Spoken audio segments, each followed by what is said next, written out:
close my eyes and I can see a world that's waiting up for me, that I call my own. Through the dark, through the door, through where no one's been before, but it feels like home. They can say it all sounds crazy. They can say I've lost my mind. I don't care, so call me crazy. We can live in a world that we design. 'Cause every night I lie in bed, the brightest colors fill my head. A million dreams are keeping me awake. I think of what the world could be, a vision of the one I see. A million dreams is all it's gonna take. Oh, a million dreams for the world we're gonna make. Selamat pagi anak-anak, kembali lagi dengan Bu Laila. Jadi kali ini Ibu akan lebih menjelaskan lagi materi tentang teks laporan hasil observasi. Jadi yang pertama Ibu akan menjelaskan tentang pengertian dari teks laporan hasil observasi. Pengertiannya itu bagaimana Bu? Kita ingat-ingat aja 3 kata dalam teks laporan hasil observasi. Laporan hasil observasi. Teks yang melaporkan hasilnya observasi pengamatan. Jadi teks yang melaporkan hasil dari pengamatan. Cukup seperti itu aja. Lalu di dalam teks laporan hasil observasi itu kan biasanya terdapat 3 struktur ya. Yang pertama itu ada definisi umum, ada deskripsi bagian, dan yang terakhir yaitu deskripsi manfaat. Bisa juga ditambahi dengan simpulan, tapi simpulan itu sifatnya opsional, bisa ada, bisa tidak. Lalu apa sih bedanya Bu? Apakah ada perbedaan antara teks laporan hasil observasi dengan teks deskripsi? Itu ada perbedaannya. Kalau teks laporan hasil observasi itu sifatnya lebih umum atau global, sedangkan teks deskripsi itu lebih unik atau khusus. Misalkan ya, kalau di dalam teks laporan hasil observasi itu menjelaskan tentang tumbuhan. Tumbuhan itu kan macam-macam, bentuknya seperti apa, lalu beda-beda kan biasanya, jenisnya itu apa aja, lalu mungkin ciri-ciri yang lainnya itu juga banyak, antara misalkan tumbuhan satu dengan tumbuhan yang lain itu kan beda-beda. Tapi kalau di dalam teks deskripsi, dia itu lebih khusus, lebih unik yang dibicarakan. Misalkan dia hanya membicarakan tentang bunga mawar saja, misalkan bunga mawar aja yang dibahas, itu secara uraian atau perincian itu lebih khusus. Tapi kalau di dalam laporan hasil observasi itu mereka itu lebih melaporkan sesuatu hal dari pengelompokan dari berbagai hal yang diamati pada saat itu. Jadi lebih banyak yang bisa dibicarakan di dalam teks laporan hasil observasi. Lalu di dalam teks laporan hasil observasi itu juga terdapat kebahasaan. Kebahasaannya itu ada banyak, misalkan ada jelas di dalam teks itu ada kata kan, ada verbanya, karena di situ mengamati, jadi di situ jelas ada nomina, kata benda. Lalu juga ada frasa. Nah, Ibu akan jelaskan dari yang pertama, kata. Kata itu kan satuan bebas terkecil yang di situ bisa berdiri sendiri dan memiliki arti. Kalian jelas tahu kan kata. Kata misalkan contohnya mendengar atau dengar atau satu. Nah, itu kan salah satu contoh dari kata. Lalu verba itu kan kata benda, misalkan verba itu kata kerja, verba itu kata kerja, misalkan menyapu, menulis. Kalau nomina itu kata benda, misalkan buah delima. Atau biasanya kalian kalau sekolah itu kan biasanya memerlukan buku, pulpen, penggaris. Nah, itu kata benda atau nomina. Lalu yang terakhir yaitu frasa.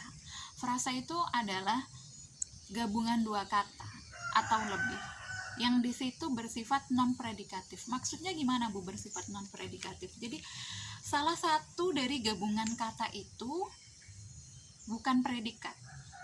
Misalkan sedang makan. Makan itu saya sedang makan. Misalkan kalau saya makan, makan itu kan bisa bersifat sayanya itu kan subjek atau bisa disebut kata benda. Makan itu kan bisa disebut dengan predikat. Tapi predikatnya di situ bentuknya verba, kata kerja. Ibu akan jelaskan. Oke anak-anak, sebelumnya Ibu akan menyampaikan apresiasi terhadap tugas kalian pada tugas kemarin atau tugas minggu ini yang menulis teks laporan hasil observasi dalam bentuk komik. Ibu sangat berterima kasih sekali karena sudah mau mengerjakan tugas. Semoga kedepannya kita bisa bekerja sama dengan baik. Ibu bisa membantu kalian untuk menjadi lebih baik juga.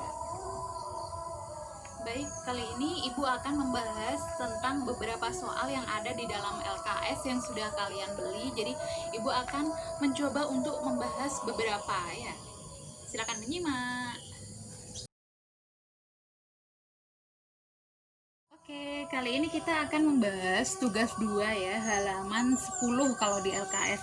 Di situ kan ada menganalisis kebahasaan teks LHO. Jadi lebih ke kebahasaan. Kalau masalah pengertian struktur, Ibu rasa kalian sudah paham dan sudah mengerti. Mungkin Ibu akan menambahi yang masalah kebahasaan ya. Kalau di nomor 1 itu kan, carilah verba yang mengandung arti mengelompokkan. Jadi verba itu kan kata kerja yang mengandung arti mengelompokkan dalam bacaan hutan bakau. Jadi verbanya apa? Jawabannya adalah dibedakan. Dengan kata dibedakan, di situ kan akan muncul arti pengelompokan-pengelompokan. Misalkan tumbuhan mangga dibedakan A, B, C, dan D. Nah, di situ kan akan muncul namanya nanti ada mangga apa Mbak biasanya? Mangga madu, mangga apa lagi Mbak?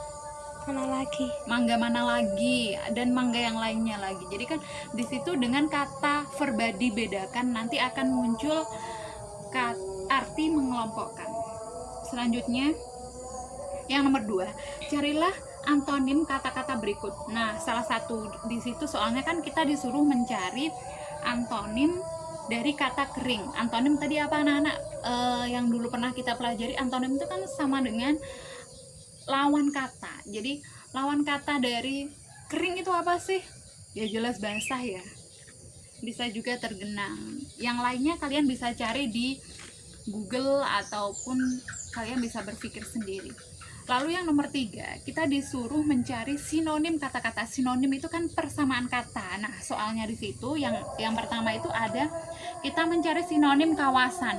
Apa sih sinonim kawasan? Sinonim kawasan itu bisa aja area, bisa juga daerah. Selanjutnya yang nomor 4, kita disuruh mencari arti dalam kamus bahasa Indonesia yang berhubungan dengan kata-kata yang belum kamu ketahui. Nah, jadi kalau ada kata-kata yang belum kamu ketahui, kamu bisa mencari artinya di kamus bahasa Indonesia. Seperti ada kata sulit itu misalkan adaptasi. Apa sih adaptasi itu? Nah, di situ kalian bisa mencari artinya itu di kamus besar yang artinya kalau adaptasi itu penyesuaian terhadap lingkungan. Kalau masalah kata-kata yang lainnya, kata-kata sulit lainnya yang belum kamu mengerti, kamu bisa cari aja banyak di, maksud Ibu, kata-kata di teksnya itu. Kalau misalkan banyak yang belum dimengerti, kamu cari aja artinya di Kamus Besar Bahasa Indonesia. Selanjutnya nomor 5, identifikasilah kalimat yang menggunakan konjungsi. Konjungsi itu kan kata hubung. Jadi kalian coba cari di dalam kalimat itu yang menggunakan kata hubung. Misalkan ada kalimat seperti ini, hutan bakau dibedakan menjadi 2, yaitu hutan pantai dan hutan rawa. Jadi di situ ada kata penghubungnya, hutan bakau dibedakan menjadi 2, yaitu hutan pantai dan hutan rawa. Konjungsi yaitu, fungsi konjungsi itu untuk menjelaskan kalimat. Jadi di situ kan ada tiga poin di tabel itu, kalimatnya, konjungsinya, sama fungsi konjungsi. Jadi kalau misalkan kalimatnya hutan bakau dibedakan menjadi dua, yaitu hutan pantai dan hutan rawa. Jadi konjungsi yaitu mempunyai fungsi yaitu untuk menjelaskan kalimat yang sebelumnya dijelaskan pada kalimat yang selanjutnya.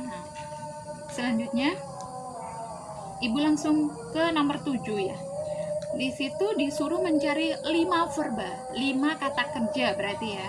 Misalkan menahan, di situ ada di teks nanti kalian pasti akan menemui kata kerja atau verba menahan. Kata dasarnya apa? Kalau dari menahan, tahan. Kata dasarnya tahan, lalu kelas kata asal. Jadi tahan itu masuk kelas kata apa? Kata sifat. Tapi kalau menahan itu masuk kata kerja. Jadi kelas kata asal itu diambil dari kata dasarnya. Kalau tadi verba atau kata kerjanya itu menahan, kata dasarnya kan tahan.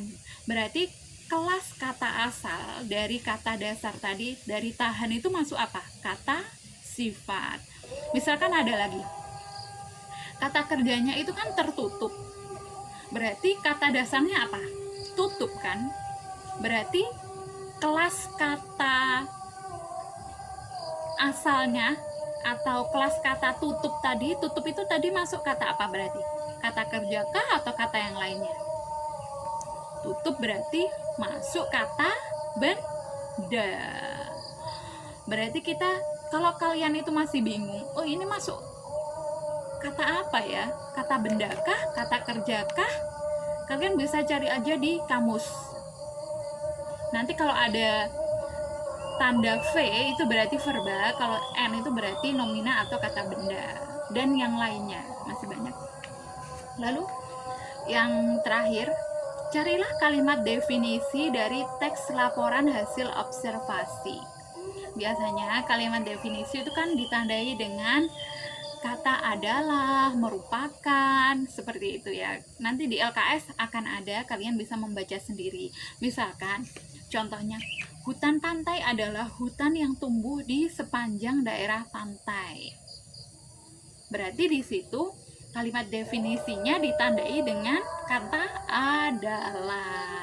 Oke. Jadi demikian beberapa pembahasan dari halaman 10 tugas 2. Semoga kalian bisa mendapatkan materi ataupun bisa mendapatkan tambahan wawasan dari apa yang Ibu sampaikan. Oh ya, jangan lupa untuk pertemuan kali ini kalian bisa mengerjakan tugas penilaian harian 1 halaman 20 sampai halaman 23. Nanti dikumpulkannya via apa, nanti akan Ibu sampaikan di grup ya. Terima kasih sudah menyimak. Semoga sehat selalu dan bahagia selalu.